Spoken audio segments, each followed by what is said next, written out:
Okay, that was a less than perfect rendition of Hanon #1 on the Chromatone. Obligatory YouTube introduction. It's been a while since I've made a video. So here we are, we're going to talk about playing the first exercise of Hanon on a Janko / Chromatone keyboard. This is my way of doing it. To my knowledge, there is no definitive way of playing playing Hanon on a Janko layout keyboard. If there is one, I haven't come across it. So this is the way I've explored and discovered for myself. And I'm going to pass it on to you. Hopefully it's useful to somebody. The first thing we're going to do is I'm going to show you how I do the right hand fingering pattern up and then down, and then the left hand up and then down. With that said, you always want to be practicing Hanon both hands together. That's the nature of the exercise. But I'll break down one hand at a time of how I do the fingering. One caveat I want to say is playing Hanon on a Janko or Chromatone keyboard is more difficult at first than playing it on a traditional piano. Because at first, on a traditional piano, at first you have the luxury of playing in C, and as we all know, on a traditional piano, the C notes are just laid out next to each other. There's no up and down, you just go left and right across. It's beautiful. We don't have that luxury. On a Chromatone, there is no major scale where all the notes are laid out horizontally on the same row, because that's not how the major scale is really shaped. The Chromatone shows us the contours, the ups and downs, the half notes versus the whole notes that the major scale actually possesses. So that's the bad news. The bad news is learning how to play at one time on one key in Chromatone is harder than it is on the traditional piano. The good news is once you got into one key, it's pretty easy to transfer to the rest of the keys. And that's a good, I guess, a microcosm for comparing Chromatone to traditional piano in general. Chromatone or Janko is like your least favorite key on a traditional piano. I mean, imagine you love to play in the key of C and you get a song in front of you that's in B and you just hate B. You hate the fact that the fifth is on a different row than the root, and you dislike B. Chromatone is like the ugliest. If it were on the regular piano, it would be the ugliest key there is. It's got all kinds of weird ups and downs. Every key is weird. The good news is that every key is the same. So once you can learn the weirdness of one key, you've got basically all 12. I mean, that's an oversimplification. It does take some practice to transpose things. It's not as easy as sometimes we make it out to be, but it's much easier transposing on the Chromatone than it is on a traditional piano. Okay, so enough about that. Let's talk about Hanon. We're going to do the right hand going up. Now, I have chosen to I'm actually going to use the same fingers to play the notes that Hanon recommends. I don't see the point of changing Hanon's fingering. The only variable, the only question is which row we're going to use. And you're going to see I'm going to use a row sometimes where somebody else might use a different row. But referring back to a video I made last year, Omar Soriano Principles for Fingering Janko and Chromatone Keyboards, refer to that video. I'm going to be using, as much as possible, I'm going to try and stick to those fingering principles. I say as much as possible because I know for a fact I'm going to break those principles sometimes. But the big principle that I adhere to is most of the time we should try and stick to 3 rows on a Janko Chromatone keyboard. Are there exceptions? Yes. But as a good rule of thumb, let's try and stick to 3 rows at any time. All right? Okay, so here goes right hand. I'm going to take it little by little. So we're going to go.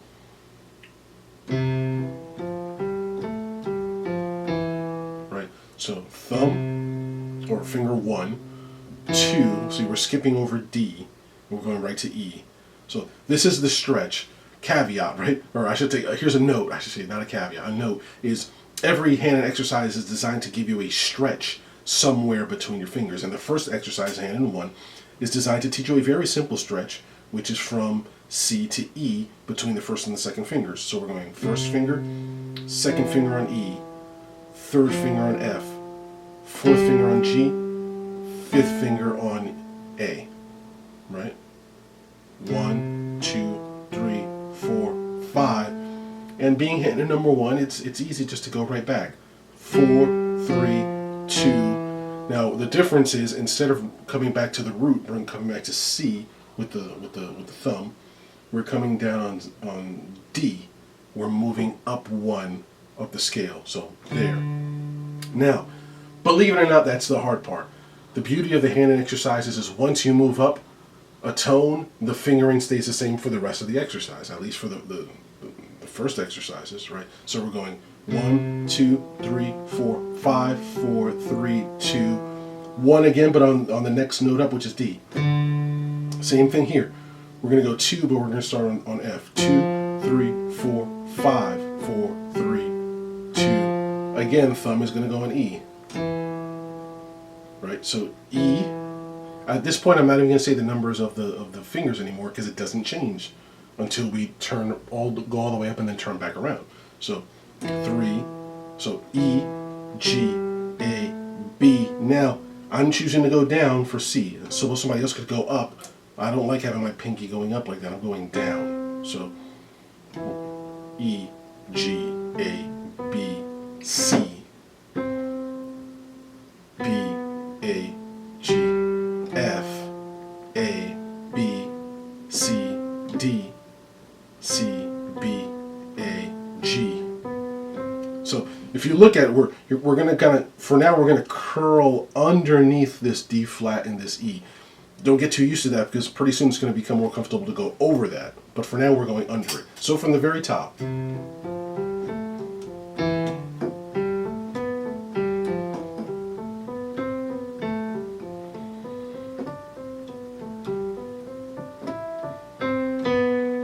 Now we're going to change. Now we're going to change our strategy. When we get to A, you're going to see that as we get to A, it gets very weird to keep going underneath D flat and E flat. It's almost like hurting your wrist. And again, we don't need to limit ourselves to 2 rows. We've got 3 rows to play with. So once we get to A, we're going to go over these 2 black notes. We're going to go A, C, D, E, F, E, D, C. And B again, we're going to go over. And here we've got an octave. So no need for new strategy at this point. Just repeat what we've done because we want to do the whole thing in 2 octaves. Sorry.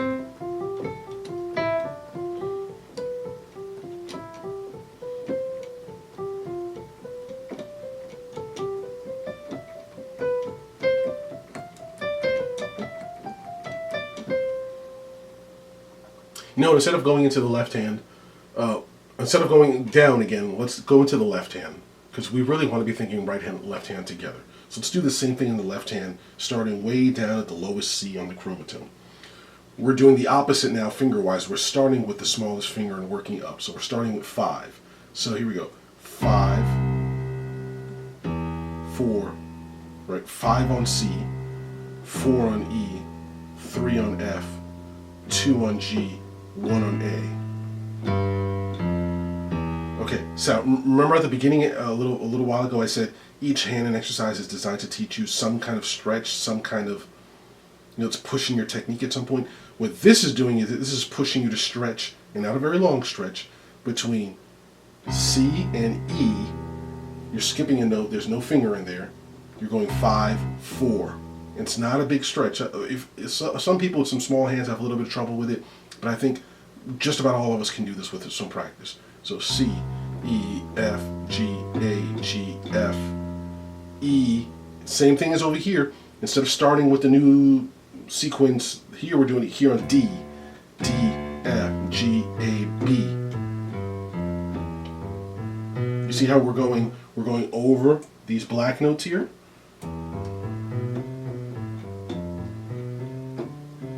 Are you watching? F, A, B, C, D. And we're using Hanon's original fingering. We're not changing Hanon's fingering. Right? G, A, G, B, C, D, E, D, C, B. Same thing as with the right hand. When we get to A, we're changing strategy. We're now going to go over D flat and E flat. So A, C, D, E, F, E, D, B, D, E, F, G, F, G, D, C. We've got an octave, so that's the whole thing. So now we just repeat it for the next octave.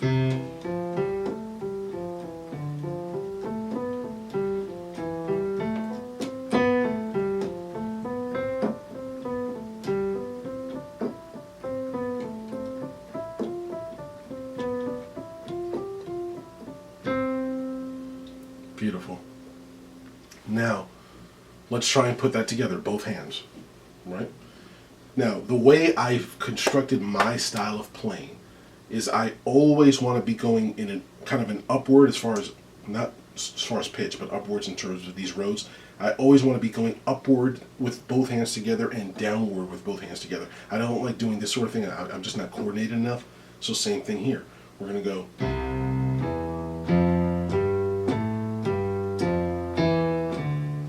Same pattern in both hands, we're just using different fingers because the two hands are mirror images of each other. But we're doing the same pattern on both hands.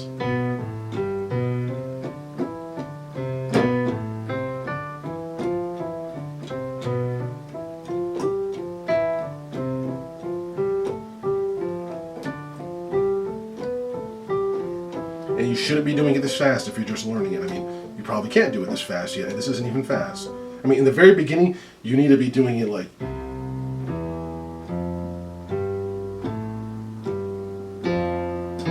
right? Because you want to be focusing on hitting the right notes. You want to be focusing on smooth timing, smooth velocity, right? And before this video is over, we'll focus on why we're doing this Hanon exercise and what should we be focused on doing so that we get the most benefit out of it. Okay, so from the top, the whole thing, both hands, right? But just up, not going down.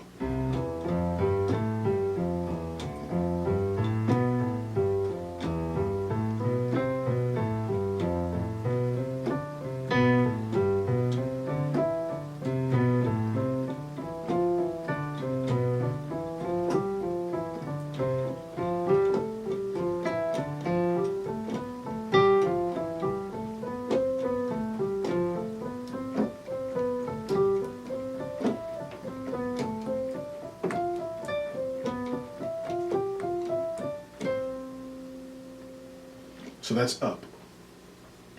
And up might take you 2 or 3 sessions to learn, even very slow. That's how I learn my hands. I learn up one day. I learn then another day. Let's say I do Hanon 3 or 4 times a week. I might learn up on Monday. On Wednesday, I might learn down. And then I spend the rest of the month going up and down, little by little, getting faster. Right? So, okay. So let's do down. Ready? Let's go down with the right hand. So we're really just going to reverse it now. Down, you'll find with Hanon that the down motion has a slightly different technique it's trying to teach you than the first one. In this case, on my right hand, in my right hand, going up, it was teaching me the stretch between fingers 1 and 2. Going down, it's doing what it was teaching me in my left hand going up, which is stretch between fingers 5 and 4. So, you know, what you didn't get on up, you get going down, and on the other hand, what you didn't get going down, you get going up. I'm probably not making a lot of sense, right? So here we go. 5, 4, 3, 2, 1, right? 5 on G, 4 on E, 2 on D, 1 on C, 2 on C, 1 on B. 5, 4, 3, 2, 1. And then right back. 4, 3, 2. And here's the gimmick of this. Now instead of going back to G, we're going back to our next note down on the scale. F, 4, 3, 2, 1. F, D, C, B, G, B, C, D, E. Now we're going to go down. So instead of going up, over, we're going to go down. And we're going to go up here. This is our stretch. And this makes sense because this finger's a lot longer than this one. So we're going to go here, here. So 5 on E, 4 on C, 3 on B, 2 on A, 1 on G. And so on and so forth. D, B, A, G, F, G, A, B, C, A, G, B, E, F, G, A, B. so on all the way down. And you'll find that it feels pretty natural. At no point is my hand doing any really weird, awkward movements. The whole time I'm staying within 3 rows. I mean, only when I get to about A. When I get to A, I find I twist my wrist. I don't know if that's wrong. I don't know if the real purist or the theorist will have a field day with me. But when I get to A, because my fingers are kind of long, I find I sort of move like this. I pivot a little.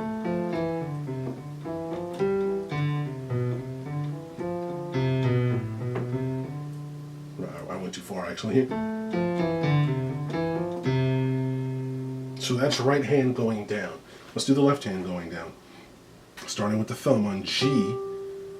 Here's the stretch here, and it's not even a big stretch. Finger 4, we're going up to E. G, E, D, B, C, B, right? 5, 4, 3, 2, 1, 4, 3, 2. And here's the new move. Here we're going to F instead of G. F, D, C, B, A, B, C, D. Instead of going up, we're going down. Now we're going to start here with 1. E. Finger up here for C. 2, 3, 4, 5.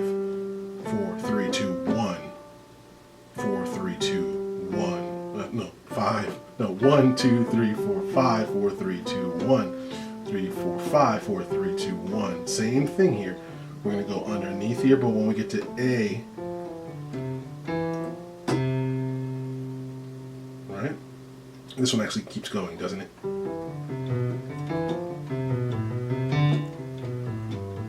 I haven't spelled out every single note, but I hope you're seeing the pattern right now.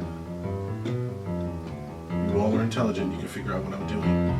Now, when you get to the very last one, both in the left and right hand, you can choose to go underneath. Sometimes, I don't know why I do this, sometimes I feel it's more comfortable to go over for the very last one.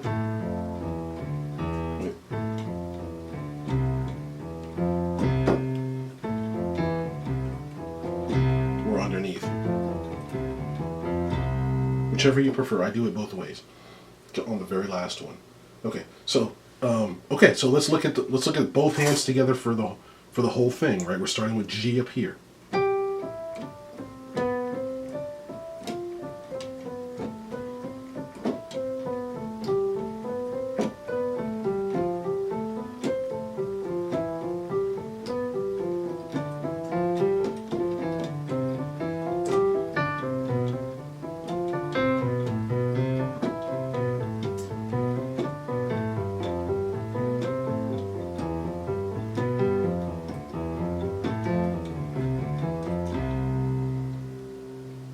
That's it.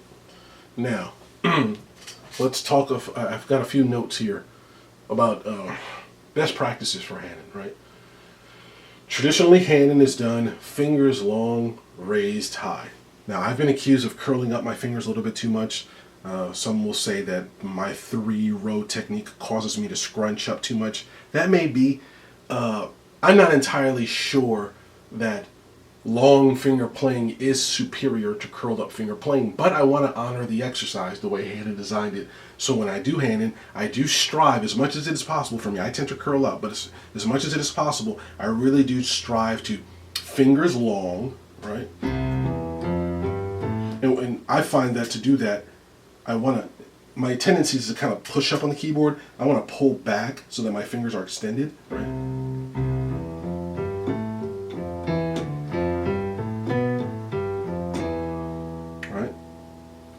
And raised high. Without practice, our movement this way tends to be kind of limited. So Hanon is one of those exercises where we want to really train ourselves to raise fingers high. All right, and you got to remember, Hanon was designed with the traditional acoustic real piano in mind, and you had to really raise these suckers pretty high to hit those keys as hard as you needed to. And we also want to hit Chromatone hard too, and we'll be talking about that in a minute. So, but for now, we want to talk about fingers long, raised high.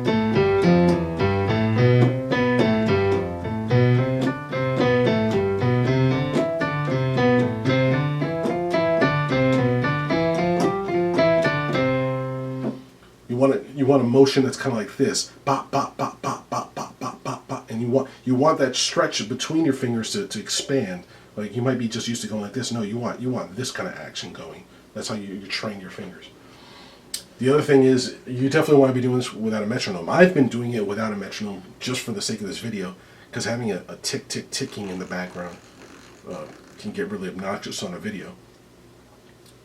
But in real life, you want to be practicing with a metronome.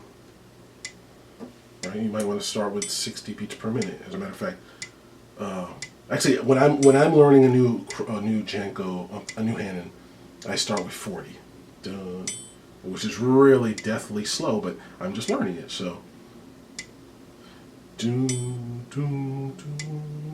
Right. So I would start like this.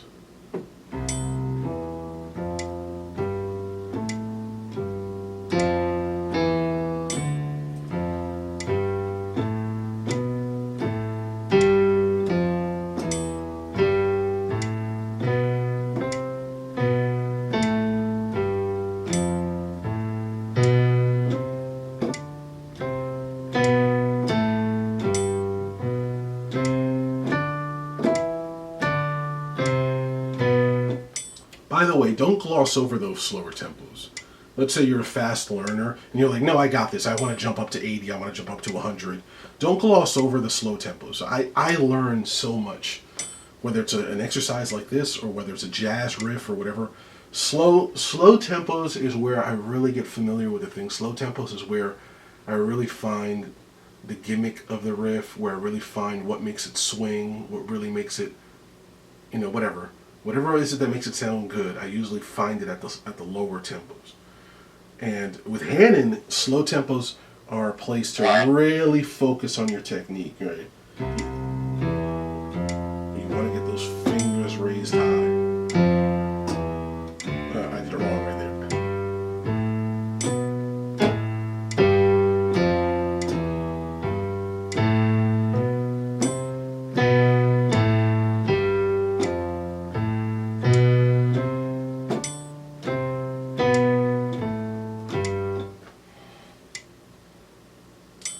Now, once you start getting to a higher tempo,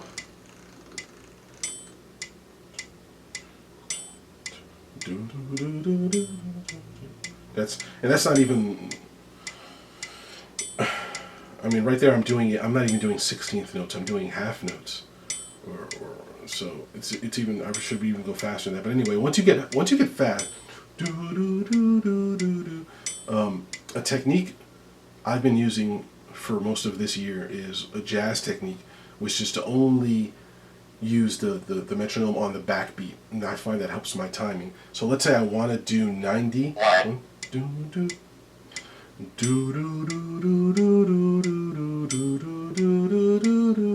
Well, having that metronome there on every eighth note is a little much. So what I'll do is I'll cut the metronome in half. 1, 2, 1. So now the metronome is just serving as a backbeat, right? 1, 2, 3, 4. 1, 2, 3, 4. And the fact that the 1 and the 3 are not pronounced forces me to improve my timing. So.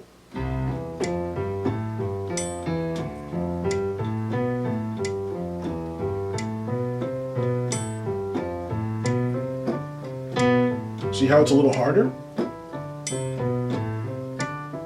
Forces you to be responsible for more of the timing than the metronome.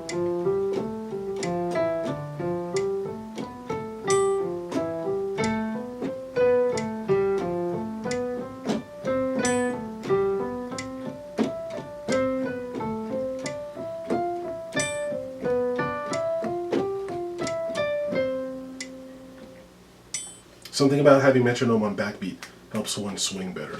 We haven't explained why, but it's true. Okay, last two things. You want to focus on timing. So many of us are obsessed with getting faster. As soon as we get it at 60 beats per minute, we want to get it at 90. Then you want to focus on really nailing that metronome to 1, 2, 3, 4.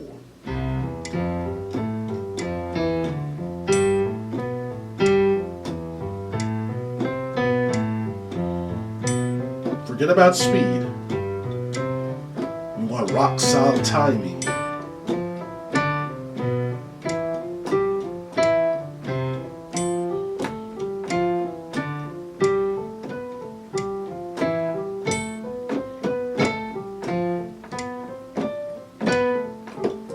Right.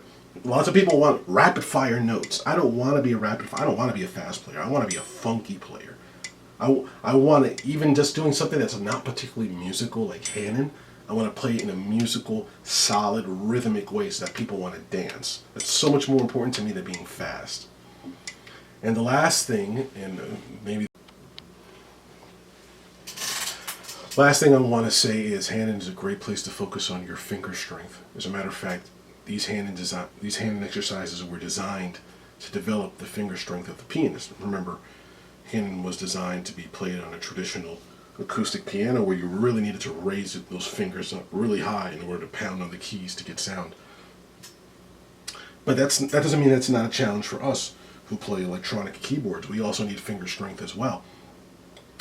This keyboard, specifically the Chromatone, not all Janko keyboards, but this one specifically, for the reasons of its design, it doesn't lend itself to hard, strong playing, perhaps because it's plastic, perhaps because the keys are very small, perhaps because the thing looks like a computer keyboard.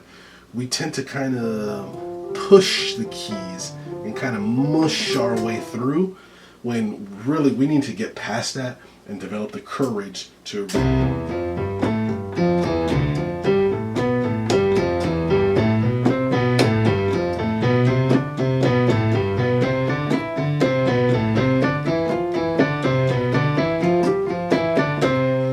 Hanon is the place to rid yourself of your fear of playing the piano hard. Now, I am not a professional piano teacher, so I don't have wisdom to offer as far as hurting yourself. I've heard if you do Hanon too much or the wrong way, you can hurt yourself. Let's just say if you're feeling serious pain, you need to stop.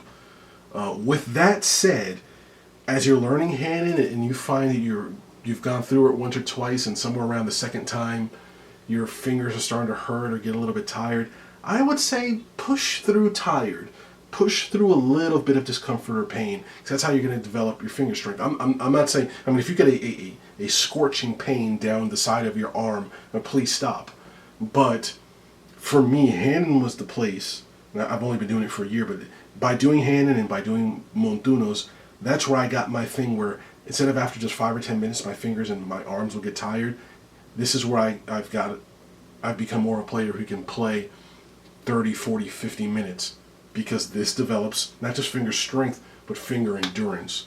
So you want to push through the initial tired and, finish a pattern, finish an exercise, unless you're in serious pain. So that's all I want to say about that. I hope this video has helped somebody out. Have a great day, everybody. God bless.